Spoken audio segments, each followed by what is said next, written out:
Listo, ya está grabando. Entonces les decía, ¿no? Estoy desarrollando esa formulita. Prácticamente no es nada menos que la ley de voltajes de Kirchhoff, les decía, ¿no ve? Listo. Entonces fíjense, este bobinado no es nada menos que, ¿no? Les decía, va a haber una caída de voltaje en esta rama.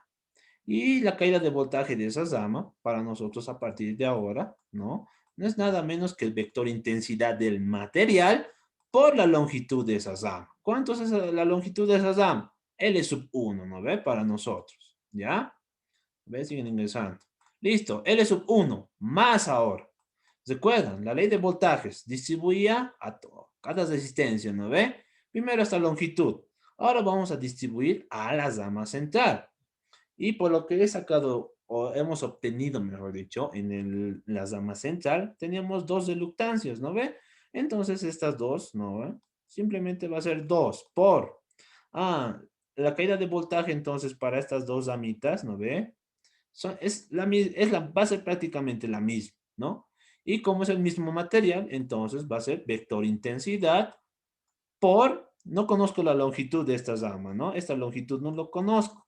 Entonces yo le he llamado una longitud X, ¿no ven? Lo que han visto, X. Listo. ¿Qué más? Más ahora. Más, ¿no ve? Aquí lo voy a sumar. Más, ahora voy a sumar el vector intensidad del entreyeso, ¿no ve? Entonces, vector intensidad del entreyeso por su respectiva longitud. ¿Cuánto es la longitud del entreyeso? Eso también ya me lo han dado. ¿Cuánto había sido? L sub E, ¿no ve? 5 milímetros. Entonces, L sub E. Listo. Entonces, fíjense, de esa forma ya he desarrollado la ley de voltajes. Ahora, alguien me preguntará, Auxi, ¿pero qué va a pasar con la rama derecha? ¿No ve? Ah, las ramas, por ley de voltajes, ¿no? Ustedes saben, ¿no ve? El voltaje que cae aquí, ¿no ve? O mejor dicho, la distribución de energía en la ley de voltajes de Kirchhoff, no es nada menos que esta a la primera malla. Ahora pueden hacer lo mismo, les cuento, para la segunda malla. Simplemente con esto, ¿no ve? Con esta nueva FEM, ¿no ve? Pueden distribuirlo a toda la longitud del brazo derecho, más la rama central. Pero no va a incluir la otra malla, ¿no ve? Esa es entonces la condición. Simplemente es recordar un poco de ley de voltajes de Kirchhoff, ¿no ve? Espero que hayan tenido un buen docente para recordar eso. Porque ese paso yo ya me lo estoy obviando, ¿no ve? Listo. Entonces, de esa forma yo he obtenido, le estoy diciendo, ¿no? ¿Cómo he obtenido la ecuación? Listo. Esa es la ecuación entonces, ¿no? Entonces ya aquí ya lo he escrito yo, ¿no? La ley de voltajes entonces de Kirchhoff me permite calcular esto. Número de embobinado por la cociente. No va a ser nada menos que la intensidad de campo magnético por el material, ¿no? De la longitud 1 más en la rama central ahora, ¿no? Dos veces el mismo material por una longitud X que no conozco, ¿no? Más finalmente el vector intensidad en el entreyeso por la longitud del entreyeso. Nada más. Y esta ecuación, ¿qué quiero calcular? A ver, esto es dato, esto es dato, esto no es dato aún, pero lo voy a calcular ahorita. Esto también es dato, dato, dato. Esto, el número de bobinados es dato, sí. Ah, esta ecuación entonces me va a permitir calcular directamente lo que es la cociente, ¿no ve? Eso es lo que no conozco. Entonces, primero calculemos la longitud X. ¿Y la longitud X qué es? Aquí está. El cálculo de eso no es nada menos que, a ver, vamos aquí, ¿no ve? Vamos a la figurita central. Era que dibuje más abajo, ¿no? Pero ni modo, ¿ya? Entonces, la longitud X no es nada menos que esto, les decía, ¿no ve? Esta es la longitud X que quiero calcular. Longitud X. A ver, ¿cómo calculamos esa longitud? Fíjense, no es nada menos que, recuerden, como la figura es simétrica, esa longitud X también está aquí, ¿no ve? Entonces se va a cumplir lo siguiente, ¿no? Longitud X más longitud X, dos veces la longitud X, ¿no ve? Más la longitud del entreyeso, ¿no ve? La longitud del entreyeso, ¿cuánto me va a dar? ¿Cuánto es la longitud total? Me dice, ah, eso es la longitud 2, me dice. Entonces, lo único que voy a hacer va a ser despejar la longitud X, ¿no ve? Y despejando esa longitud X, he obtenido lo siguiente, ¿no?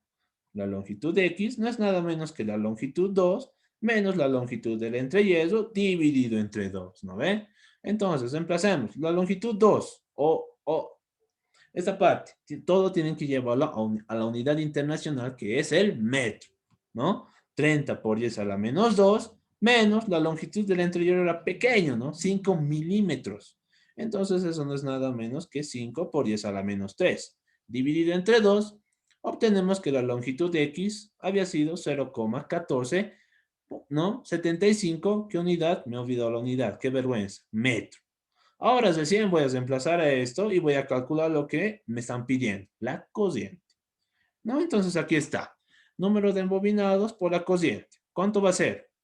El vector intensidad del material, ¿cuánto hemos obtenido por la ecuación de relación? 100 por la longitud 1, ¿cuánto era? 65, ¿no? Centímetros cuadrados. Lleva, perdón, 6.5, ¿no ve? Algo así.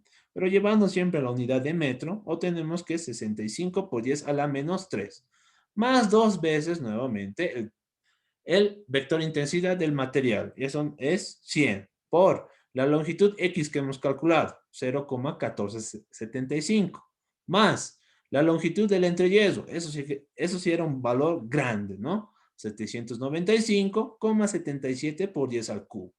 Por finalmente la longitud del entreyeso. Eso también era pequeño, ¿no? Y eso es lo bonito. 5 por 10 a la menos 3. Era milímetros, ¿no? 10 a la menos 3 con 10 a la menos 3 se la cancela.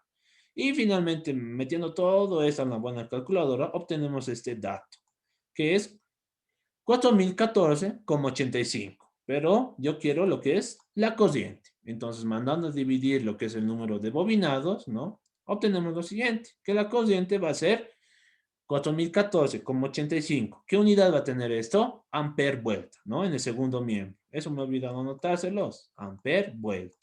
Mandando a dividir lo que es el número de bobinados, que es 360 vueltas.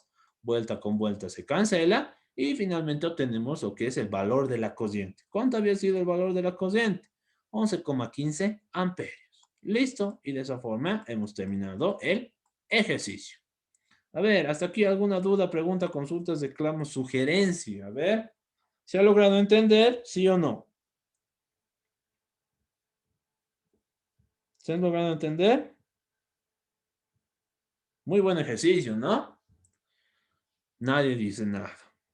Bueno, Oxy, y una consultita. La longitud es de 65, ¿no sería 65 por 10 a la menos 2? a la menos 2. A ver, a ver, a ver, a ver, Sí, a creo ver. que era 65 centímetros. 65 centímetros, ¿no ve? Sí. A ver, a ver, a ver. Calculemos conmigo. ¿Dónde está mi? Ah, aquí está mi calculadora. 65, a ver, esperemos un ratito. Centi, ¿no ve? 10 a la menos 12, ¿no ve? Ya, van a tener eso, cuidado, ¿ya? Yo he tenido tal vez cuando era también estudiante, he tenido un problema con eso, ¿ya? Como todos nos piden a la unidad internacional, ¿no ven? A la unidad de metro. Entonces, ustedes van a tener cuidado en esta parte, cuando transformen el área. No van a decir esto, ¿ya? 25 centímetros cuadrados. Ah, no ve centi. Ah, ya, entonces lo voy a, para llevar a metros cuadrados, simplemente voy a multiplicarme 25 por 10 a la menos 2, ¿no ve? No, tienen que transformar realmente, ¿no? Elevando al cuadrado, ¿no ve? Un metro es, ¿no? Es igual a 100 centímetros cuadrados. Elevando al cuadrado y realizando el factor de conversión, ese es el procedimiento que tienen que realizar, ¿ya? Entonces, ha habido ese problema, también he visto el anterior semestre, también he cometido ese problema cuando era estudiante, y ese valor ha alterado todo el circuito, ¿no ve? Y de esa forma el ingeniero les ha tachado de mal, ¿ya? Entonces van a tener cuidado. Pero como en este caso es unidad de longitud, sí, tiene sentido, ¿no ve? 65, ¿no ve? Centímetros, ¿no ve? Por un metro tiene 100 centímetros, ¿no ve? ¿Y eso cuánto es? 0,65.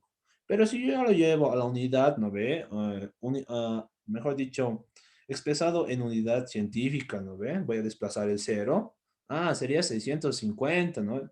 Sí, 650 por 10 a la menos 3, ¿no ve? Entonces, a ver, ese valor, a ver si me corrigen. O mejor reemplacen el valor, ¿ya? Y me calculan. 65 por 10 a la menos 3 lo he puesto yo. A ver, ustedes. Sería 650 en realidad. Calculen ese valor, a ver. ¿Cuánto les da?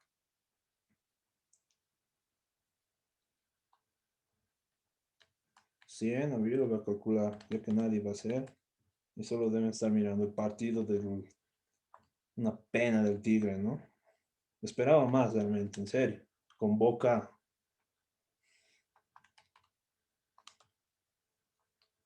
Yo he visto el primer gol, ya me he desanimado. Y el primer gol era en el minuto 6, por si acaso.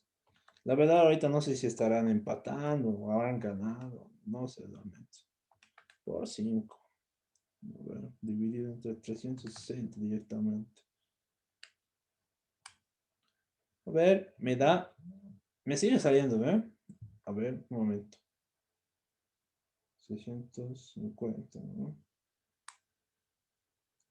Sí, me sigue saliendo. 11,31 me sale. No ha alterado mucho. Entonces, simplemente en el último decimal alterado, ¿no ve? En los decimales prácticamente. 11,31 amperios. Ese es entonces, ¿ya? La corriente. No, no ha variado. Hemos calculado lo correcto. Listo. ¿Nadie más tiene alguna duda? Nadie más. Entonces, con esto yo los estoy dando la parte de circuitos magnéticos. Ahora vamos a ver otro tipo de circuitos magnéticos, lo que les he dicho, ¿no? El anterior sábado.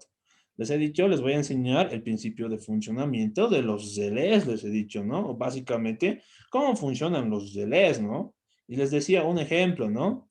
Algunos de ustedes tal vez tienen en su casa, ¿no? Lo que llaman chapas eléctricas, ¿no ve? Donde ustedes simplemente apretan un botón y seguramente escuchan o ve un ruido en la chapa. Zzz, ¡pum! Y recién, ¿no ve? Se ha soltado, o mejor se ha abierto, ¿no ve? ¿Ya? Entonces les voy a explicar eso. Y les voy a explicar mejor con ejemplos, ¿ya? Entonces vamos a resolver este otro problema que ha entrado en un curso regular, ¿ya? Dice, a ver, en la figura, ¿ya? En la figura dice, se muestra una sección de un electroimán, bajo el cual se halla una placa que soporta una carga. Punto. El electroimán posee un área de contacto A, ¿ya? Por polo, en tanto que el polo intermedio cuenta con una bobina de N vueltas, en la cual circula una corriente I. Calcule la masa máxima que el electroimán podría levantar. Supongo que la reluctancia del electroimán y la placa es despreciable. Y aquí está la figurita. Este es el electroimán. ¿Qué es lo que está pasando aquí? A ver, lo voy a explicar entonces. ¿No? Me dice que esta pequeña sección es un electroimán, me dice. ¿Ya?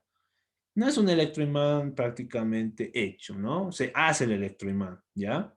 ¿Cómo se crea este electroimán? Simplemente, eso debe ser un material de hierro, estoy suponiendo, ¿no? Y en el polo central, me dicen, ¿no? Que está enrollándose, ¿no? N vueltas y que está ingresando una corriente I, ¿no? ¿Qué es lo que pasa aquí? Lo que pasa es lo siguiente, ¿no? Lo que les decía, por ser la de la mano derecha y el embominado, ¿qué es lo que se crea? Les he dicho, se está creando un flujo, ¿no ve? Y este flujo, al momento de llegar aquí, ¿no ve? Se va a distribuir también en dos, ¿no ve? ¿Ya? Y seguramente ahora, esta plaquita que tiene debe estar magnetizada, ¿no ve? Porque recuerden, ¿qué es flujo? Flujo no es nada menos que varias líneas de campo magnético, les decía, ¿no ve? Ah, entonces aquí va a llegar varias líneas de campo magnético, seguramente positivas, ¿no ve? Como una carga, ¿no ve? O mejor dicho, lo veremos de esta forma, ¿ya? La parte norte, ¿no ve? Y la parte, digamos que la plaquita está con la parte sur. Entonces, ¿qué es lo que pasa? Existe lo que se llama atracción magnética, ¿no ve? Entonces, fíjense, hemos creado prácticamente un electroimán, eso para atraer. Y aquí viene lo que les decía. Tal vez algunos tienen, les he dicho, ¿no? Deben tener lo que se llaman chapas eléctricas, ¿no ve? Y el principio de funcionamiento de eso es prácticamente esto, les cuento. ¿Por qué? Porque seguramente en esa chapa eléctrica deben ver dos cablecitos ingresando, ¿no ve? Ese cablecito no es nada menos que un enrollado en ese material, en el yeso. Una vez que energizan, ¡pum! Se genera el flujo magnético y eso atrae, ¿no ve? Y cuando quieren desactivarlo, apretan el botoncito, ¿no ve? Y empieza a sonar, ¿no ve? ¡Pah! Y se suelta, ¿no? Obviamente, esa placa tiene más componentes, ¿no? Debe tener un resorte, ¿no? Listo. Entonces, esto es básicamente el principio de funcionamiento, ¿ya? Qué bien, ¿no? El ingeniero les ha preguntado, el ingeniero Paz ha preguntado este ejercicio. Me ha parecido muy bueno. Entonces, conmigo pues, los resolveremos, ¿no? Ahora, ¿cómo resolvemos? A ver, leamos el enunciado nuevamente. Me dice que en la figura se muestra una sección de electroimán, ¿ya? Ya sabemos eso. Bajo el cual se halla una placa que soporta una carga. El electroimán posee un área de contacto A. Entonces, fíjense, aquí en la figura ya lo he dibujado, ¿no? Toda esta sección dice que tiene un área A minúscula. Todo, ¿no? En ese primer polo, en el polo central A, y en el polo del lado derecho también es A, ¿no? Listo. Por polo, ¿no? Ya sabemos eso. Y cuenta con una bobina de n vueltas, dice, en la cual circula una corriente I. Ahora me está diciendo, calcule la masa máxima que el electroimán podría levantar. Suponga que la reluctancia del electroimán y la placa es despreciable. Entonces no voy a considerar la reluctancia del material, tanto de la placa, ¿no ve? Como o mejor dicho, del electroimán, como de la placa, ¿no ve? Entonces, lo primero que hacía aquí, o hacíamos en circuitos magnéticos, es obtener un circuito análogo. ¿Y cuál va a ser el circuito análogo? Fíjense, va a ser este. A ver, vamos conmigo. Primero siempre empezamos, ¿no? Les decía de la fuerza magnetomotriz, o sea, el bobinado. Y aquí está. Por regla de la mano derecha, obviamente va a tener este sentido, ¿no ve? El flujo. ¿Qué más? Recuerden, me está diciendo que el electroimán, ¿no ve? Su reluctancia es prácticamente nula, o sea, cero. Para el material también, ¿no ve? Reluctancia 1, podemos llamar, reluctancia 2 también prácticamente va a ser nula. Pero, sus compañeros de ese semestre no se han dado de cuenta esto, ¿no ve? Ahí han tenido el problema. Pero no nos dijo que no consideramos las reluctancias del material ni de la placa, pero se han olvidado esto. Existe reluctancia. ¿En dónde? A ver, a ustedes les pregunto. ¿En dónde existe reluctancia? Y está ahí dibujado. A ver, ustedes díganme si tienen buen ojo. ¿Mm? ¿Qué reluctancia considerarían? Del entrehierro. Exacto, la reluctancia del entreyeso. Eso es lo que se han olvidado. Entonces, fíjense, yo no, como el material nuevamente simétrico, ¿no? Aquí va a tener un flujo, aquí también va a tener otro flujo y aquí otro flujo. Pero ese flujo está en el aire, o sea, en un entreyeso. Por tanto, para los tres va a ser lo mismo. Reluctancia para el lado izquierdo, reluctancia para la rama central y reluctancia para el lado derecho. ¿No ve? Y de esa forma ya he obtenido un circuito análogo. Listo. Ahora, ¿qué más? Analicemos ahora el flujo, ¿no? Entonces aquí tengo mi fuerza magnetomotriz. Esa fuerza magnetomotriz, ¿qué es? Les he dicho. No es nada menos que el producto de la corriente por el número de enrollados que tenemos. Eso es la fuerza magnetomotriz, ¿no ve? Ahora analicemos el flujo, les decía. Por ser la de la mano derecha, entonces, esa fuerza magnetomotriz tiene sentido positivo arriba y negativo abajo. Y yo estoy suponiendo que está ingresando un flujo 1, está generando, mejor dicho, ¿no? Genera, ¿ya? Entonces, generando un flujo 1, llegando a este punto, nuevamente a un nodo, y por simetría de la figura, ¿no? Porque al lado izquierdo tengo una reluctancia, como al lado derecho la misma reluctancia. Entonces, este flujo se va a partir en dos flujos, ¿no? Flujo 1, entonces, llega a este nodo, flujo 2 para el lado derecho y el mismo flujo 2 para el lado izquierdo. ¿Listo? Ahora, ¿qué más tengo que calcular?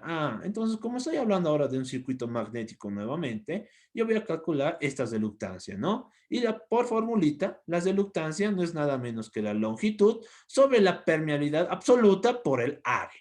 A ver, vamos. La longitud. ¿Cuánto va a ser? Ah, fíjense, en la figura ya me está diciendo esa longitud. ¿Cuánto es la longitud de la permeabilidad del aire? No es nada menos que L minúscula. Entonces, L minúscula, ¿no? Sobre, como eh, es la reluctancia, perdón, en el entreyeso, o sea, aire, entonces su permeabilidad absoluta no es nada menos que la permeabilidad de vacío. ¿Por qué área ahora está atravesando? ¿No? Como les he dicho en la primera clase de circuitos magnéticos. En este curso no vamos a considerar lo que se llama pérdidas de flujo, ¿no ve? Entonces vamos a asumir un flujo ideal. Un flujo que entra va a ser un flujo igual al que sale, ¿no ve? Entonces, fíjense, como es el flujo que entra es igual al flujo que sale, no estoy considerando pérdidas, entonces todo ese flujo, ¿en qué área está atravesando? Ah, aquí está, ¿no? El área A. Ok. Entonces, el flujo, ¿no? El área A no es nada menos que para nosotros A minúsculo, ¿no? Y la ecuación ahora del flujo, vamos. El flujo 1, al momento de ingresar a este nodo, se divide en dos, les he dicho, ¿no? Entonces, nuevamente, la ley de cocientes de Kirchhoff, que nos dice que todo lo que entra va a ser igual a todo lo que sale. Entonces, lo que entra es el flujo 1. Y todo lo que sale, ¿qué es? Flujo 2 más flujo 2. Flujo 2 más flujo 2 no es nada menos que 2 veces el flujo 2. Listo, ya tengo mis ecuaciones. Ahora, ¿qué tengo que calcular? Me dice, a ver, vamos. Me está pidiendo ahora calcular la masa máxima. Oh, ya. Entonces voy a hacer ahora un análisis extra para esto, ¿ya? Y aquí está. Este va a ser el análisis extra, ¿ya? Entonces, fíjense, primero voy a calcular lo que son los respectivos flujos, ¿no? El flujo total prácticamente, ¿ya? Entonces, fíjense aquí. Obteniendo el circuito equivalente simplificado, ¿no ve? Aquí está mi circuito, recuerden. Aquí está la fuerza magnetomotriz, reluctancia, reluctancia al lado izquierdo, reluctancia al lado derecho, ¿no? Un circuito parecido al que ya hemos resuelto. ¿Qué les he dicho? Este circuito, a ver, ¿cómo se deduciría? Algunos de ustedes me han preguntado, ¿no ve? ¿No? En la anterior clase. Yo le he dicho, ¿no ve esto? Si tienes una buena vista, te vas a dar de cuenta que esta reluctancia está en paralelo con esta reluctancia. Entonces yo lo puedo escribir de esta forma, ¿no? O puedo reescribir el circuito de esta forma. Entonces la rama central aquí, fuerza magnetomotriz, en serie con las reluctancias. Y lo que les he dicho, ¿no? Esta reluctancia está en paralelo con esta otra reluctancia, ¿no? Es como si llevara esto a este lado, ¿no ve? Entonces, ¿qué tengo? Reluctancia en reluctancia están en paralelo. ¿Y cuál es el equivalente de un paralelo? Cuando son los dos elementos, ¿no ve? Los dos elementos son iguales, la reluctancia en este caso equivalente no es nada menos que la reluctancia, ¿no? Mitad de cualquier elemento. Entonces, aquí está. Reluctancia sobre 2, la mitad de la reluctancia, perdón. ¿Ya? Listo, ya he simplificado esto. Reluctancia medios. Si no me creen, hagan, ¿no? ¿Cuál es el equivalente en paralelo? Dice que es R por R, ¿no ve? El producto de las dos reluctancias que están en paralelo sobre la suma, ¿no ve? R más R. ¿Y eso qué me va a dar? R cuadrado sobre 2 veces R. Y R con R se cancela. ¿Cuántas veces es su equivalente entonces? R medios. Aquí está, ¿no? Más fácil. Ahora seguimos simplificando, ¿no? R medios más R no es nada menos que 3 medios de R. Y de esa forma voy a calcular lo que es el flujo total 1, ¿no? ¿Con qué ley voy a calcular esto? Con la ley de Hopkinson, ¿no ve? La ley análoga a la ley de Ohm para circuitos eléctricos, ¿no ve? Entonces, la ley de Hopkinson me dice que la fuerza magnetomotriz no es nada menos que la reluctancia por el flujo total, en este caso, flujo 1, ¿no? De donde yo voy a despejar, ¿qué? Voy a despejar el flujo 1. Eso es lo que me interesa. Entonces, la fuerza magnetomotriz, ¿a qué es igual? Ya se los he escrito. No es nada menos que el producto de el embobinado por la corriente. ¿Y eso es igual a qué? La reluctancia equivalente en este caso, ¿no? ¿Cuánto había sido la reluctancia equivalente? 3 medios de R por el flujo 1. Despejando entonces el flujo 1, ¿cuánto había sido? Había sido 2 tercios de número de enrollado por la corriente por la reluctancia. ¿Listo? ¿No? Ahora voy a reemplazar lo que es la reluctancia, ¿no ve? Por formulita. La reluctancia para nosotros, ¿cuánto había sido? Hemos calculado ya, ¿no? Hemos simplemente reemplazado los datos. no es nada menos que la longitud, ¿no?, del entreyeso sobre la permeabilidad de vacío por el área A minúscula. Entonces, el verdadero valor del flujo 1 no es nada menos que 2/3 de el número de ensollados por la cociente por el permeabilidad de vacío, área minúscula A, sobre la longitud. Ese es entonces el flujo 1.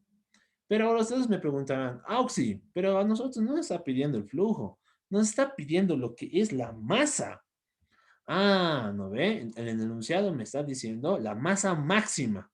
Entonces, para el cálculo de la masa máxima, ¿no? Les he dicho, voy a hacer un análisis extra. Y el análisis extra es esto. Voy a analizar esta plaquita. Porque, ¿qué me pide? A ver, me pide, ¿no? Calcule la masa máxima que el electroimán podría levantar. ¿No ve? Hasta aquí. Podría levantar. Entonces, supongan ustedes, ¿no?, que ustedes están agarrando este electroimán. Obviamente, ¿no?, siempre va a alzar masas de pequeñas, ¿no? Pero a nosotros nos está pidiendo un tope. ¿Cuál es la masa máxima que puede soportar o levantar? Entonces, el análisis es hacer simplemente un diagrama de cuerpo libre. ¿A quién vamos a hacer el diagrama de cuerpo libre? A la placa, obviamente, ¿no? Entonces, aquí está. El diagrama de cuerpo libre para la plaquita. Y fíjense esto. La plaquita, obviamente, aquí está la placa, ¿no? Va a tener una fuerza de peso, ¿no ve? Obviamente la fuerza que lo atrae al suelo, ¿no ve? Pero además van a existir tres fuerzas, ¿ya? Fuerza 2, fuerza 1 y nuevamente la fuerza 2, ¿ya? ¿Estas fuerzas qué son? Eso les pregunto a ustedes. Fuerzas de atracción, ¿no ve? A ver, vamos, tal vez no están entendiendo esto, ¿ya? Entonces en la figurita voy a dibujar nuevamente. Aquí, ¿no? A ver, entonces aquí voy a dibujar la plaquita y vamos a hacer su diagrama de cuerpo libre conmigo ahora. ¿Ya? Entonces aquí está la plaquita. Obviamente la plaquita va a tener una fuerza que lo atrae. Eso no es nada menos que la masa por la gravedad, ¿no? Ahora aquí vamos a ver otra fuerza, ¿no? Les decía, aquí se va a generar un flujo, les he dicho, ¿no? Y ese flujo va a ir a los demás polos. Y ese flujo va a atraer a la placa, ¿no ve? Entonces, vamos a tener, en el polo central, vamos a tener una fuerza 1 de atracción, ¿no ve? ¿Ya? Ahora, en las damas, perdón, en los extremos, ¿no? En los polos de los extremos, tanto del lado derecho como en el izquierdo, también vamos a tener otras fuerzas de atracción, ¿no ve? Porque están atrayendo a la placa. Pero, las fuerzas no van a ser iguales, van a ser diferentes. ¿Por qué? ¿No? Y el por qué está aquí, ¿no? El por qué es esto. Porque, fíjense, el flujo en la rama central, ¿no? Con esta ecuación van a entender mejor. El flujo en la rama central dice que es 2 veces el flujo en los extremos. Ah, entonces el flujo 1, yo lo voy a llamar fuerza de atracción 1 para la rama central. Y fuerza de atracción 2 para las ramas, ¿no? De los extremos, ¿no? Fuerza 2, fuerza 2, ¿no? Y ustedes me dirán, Oxy, ¿por qué van a ser diferentes? Porque aquí está la respuesta. Porque la fuerza de atracción en la rama central, o sea, el flujo 1, va a ser más grande que en los extremos, ¿no ve? Porque esta ecuación me lo dice. El flujo 1 en la rama central no es nada menos que 2 veces todavía, ¿no? El flujo que en las damas de los extremos, ¿ya? Ok, entonces ya tenemos esto. Y ahora voy a proceder a hacer un diagrama de cuerpo libre. ¿No? Un diagrama de fuerzas en este caso, ¿no? ¿Ya? Entonces vamos abajo. Tenemos entonces lo siguiente. Si hacemos un diagrama de cuerpo libre, tomando de referencia a positivo abajo, entonces vamos a tener esto, ¿no? Que la fuerza no es nada menos que la fuerza 1 más 2 veces la fuerza 2. Y eso no es nada menos que la fuerza de atracción hacia abajo, que es, no es nada menos que masa por la gravedad. Pero, ahora aquí viene algo que no se los he anotado en el formulario. ¿A qué va a ser igual la fuerza de atracción 1 y a qué va a ser igual la fuerza de atracción 2? Entonces aquí está, solo se he puesto en una nubecita. La fuerza magnética de atracción me dice que es esto, ¿ya? La fuerza no es nada menos que un medio del campo magnético al cuadrado por el área, ¿no? Donde está pasando este campo magnético sobre la permeabilidad de vacío. No es permeabilidad absoluta, es permeabilidad de vacío. ¿Por qué? Es una fuerza de atracción. ¿Y la fuerza de atracción en dónde actúa? Obviamente en el aire, ¿no ve? Listo. Entonces yo voy a emplear esta fórmula. Pero como yo he calculado flujo, entonces lo voy a poner en función del flujo. Y eso no es nada menos que nuevamente un medio, pero ahora el flujo al cuadrado sobre la permeabilidad de vacío por el área que atraviesa. Entonces reemplacemos esto aquí, ¿no ve? ¿Cuánto va a ser la fuerza 1? No es nada menos que un medio de ¿qué? Ah, ¿qué flujo ahora? Entonces eso me voy a fijar en mi figura. ¿Ya? En mi figurita, en las ramas central, ¿qué flujo está circulando? El flujo 1. Y en las ramas de los extremos está circulando un flujo 2, ¿no ve? Tengo que distinguir entonces eso. ¿Ya? Entonces el flujo 1 al cuadrado para la fuerza 1, ¿no? En la rama central. Sobre la permeabilidad de vacío por el área A. Más 2 veces por, ¿cuál va a ser la fuerza de atracción 2? Un medio nuevamente. ¿Qué flujo? Flujo 2, ¿no ve? Para la fuerza de los extremos. Flujo 2 al cuadrado sobre permeabilidad de vacío por el área A, y eso no es nada menos que la masa por la gravedad. Pero, recuerden que hemos obtenido una formulita, ¿no? Que la formulita me dice que el flujo 1 no es nada menos 2 veces el flujo 2. Entonces, el flujo 2 yo lo voy a poner en función de flujo 1. ¿Por qué? Porque el flujo 1 yo ya lo he calculado. ¿Cuánto había sido eso? Había sido 2/3 del número de enrollados por la corriente, por la permeabilidad de vacío, por el área minúscula A, sobre las longitudes entre y eso, ¿no ven? Entonces, reemplazando. ¿Y qué vamos a calcular nosotros? Vamos a calcular lo que es la masa. Entonces, la masa, ¿cuánto había sido? Reemplazando valores, ¿no? Aquí 2 con 2 obviamente se va a cancelar. La masa, entonces, me voy a obtener un valor de 1/3 por la cociente al cuadrado, por el número de enrollado al cuadrado, ¿no? Por la permeabilidad de vacío, por el área minúscula A, sobre la gravedad, por la longitud del entreyeso. Entonces, eso era. ¿Esto qué masa es? Es la masa máxima que puede atraer ese electroimán. Listo. A ver, hasta aquí alguna duda, pregunta, consulta, reclamo, sugerencia. A ver, alguien. Porque voy a suponer que Sí, todos son genios. A ver, sí, sí, Auxi. sí. ¿Cómo sabemos el sentido de las fuerzas uno y 2? ¿El sentido? ¿Cómo se... Sí, Ah, el sentido de las fuerzas, ya. Uno, dos, ya. Entonces vamos a nuestra figurita. Ya, entonces, no, aquí. Ya, eso es otro tal vez que... Sí, obviamente iban a tener esta duda, ¿no? Lo que les decía, por ser la de la mano derecha, aquí va a haber un flujo, ¿no ve? Un flujo que está en este sentido. Y les he dicho, cuando llega al nodo, ¿no ve? Este flujo se va a dividir en dos. Y este flujo tienen que darse de cuenta esto, ¿no ve? En el circuito dense de cuenta esto. A ver, voy a usar esto, ¿ya? Para que entiendan mejor la idea. El sentido de las fuerzas, ¿ya? El flujo obviamente va a circular aquí. Y este flujo va a venir por aquí, ¿no ve? Y este otro flujo va a venir por aquí. Pero ustedes lo que no saben es esto, que este flujo ingresa a la plaquita. Y este flujo, ¿qué es lo que está pasando? Está ingresando nuevamente aquí, ¿no ve? Ah, entonces fíjense esto, ¿ya? El sentido de la fuerza me estás preguntando, ¿no ve? Es un circuito obviamente cerrado. Este flujo es atracción, ¿ya? Es atracción. Es lo único que tenemos que entender en esto. Pero el sentido es este, el sentido del flujo, ¿no ve? El flujo 2 ingresa por aquí y vuelve a ingresar aquí con más fuerza, porque el flujo en la rama central es mayor que el flujo en los extremos, ¿no ve? Entonces, esto es lo que está pasando. En el anterior semestre también me han preguntado esto. Pero, Auxi, ¿usted por qué está considerando las fuerzas de atracción hacia arriba? ¿No tendría que haber una fuerza contraria, me dicen, ¿no? Por el sentido del flujo, ¿no ve? Esa tal vez la duda, ¿no ve? No, en este caso no. Lo que pasa es esto.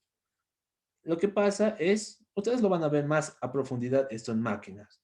Pero lo que pasa es lo siguiente. Lo que pasa es que se está polarizando, ¿no ve?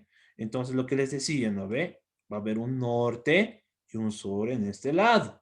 Y cuando el flujo vuelve aquí, ¿no ve? Lo que les he dicho, ¿no ve? Va a jugar un papel muy importante aquí, lo que es el vector magnetización, ¿no ve?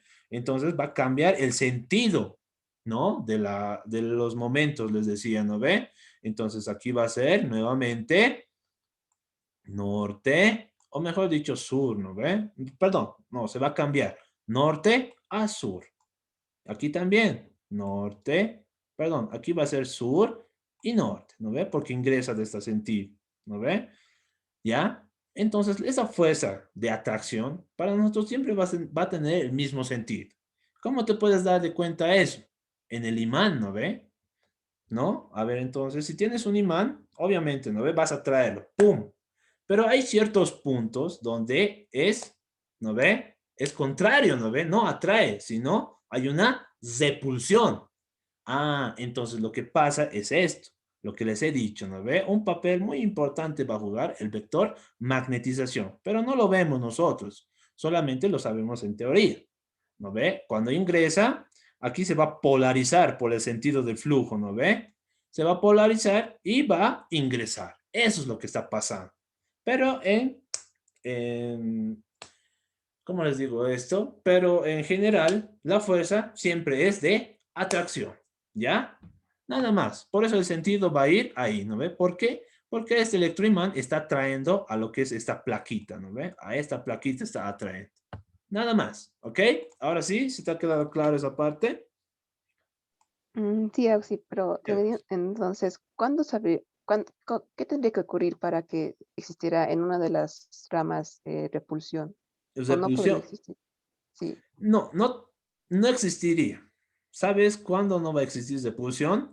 Cuando tú desenergices la corriente. Si la corriente aquí va a ser cero, obviamente, ¡pum!, lo va a soltar, ¿no ve? Ahí ya no va a haber atracción. Lo que está pasando es esto, lo que les he dicho, ¿no ve? El principio de los electroimanes, ¿no? Por eso he puesto el ejemplo de la placa perdón, de las chapas eléctricas, ¿no ves? Se han debido tener alguna vez o tienen, ¿no ven? Los departamentos mayormente es donde lo tienen, ¿no ve? Donde ustedes apretan un botón, ¿no ve? ¿Qué es lo que está pasando? Ustedes están energizando este electroimán. Y este electroimán, ¿no ve? Ustedes saben esto, ¿no ve? A ver, voy a dibujar un material. El electroimán, ¿no ve? El electroimán. Ustedes ingresan la corriente y se va a generar un flujo, ¿no ve? Pero este flujo no son nada menos que varias líneas de campo magnético. Entonces, polarizando esta plaquita, ¿qué es lo que va a pasar? ¡Pum! Lo va a atraer. Nada más. Eso es lo que está pasando. Y cuando tú, ¿no? Si es de el circuito, o sea, ¿no? Lo desconectes, cuando no, ya no va a existir corriente, ¿qué es lo que va a pasar? Este flujo va a desaparecer, va a ser prácticamente cero y pum, la plaquita se va a volver a su posición inicial. ¿No ve? No va a existir un contrario. Eso es básicamente el principio de funcionamiento. Pero eso más a profundidad, les digo, van a ver en lo que es máquinas eléctricas, ¿no ve? Porque las máquinas eléctricas, ustedes saben cómo funcionan. Van a tener este par de polos. Y estos polos están alternados. Norte y sur nuevamente. ¿Y qué es lo que pasa? Nosotros también ingresamos una pequeña corriente y eso empieza a girar y se alterna. Pues aquí va a haber otros polos. Este polo va a ser norte, sur. Aquí otro norte, otro sur. Y cuando nosotros ingresamos esta corriente, lo que pasa es esto, ¿ya? Ahí existe la alternación.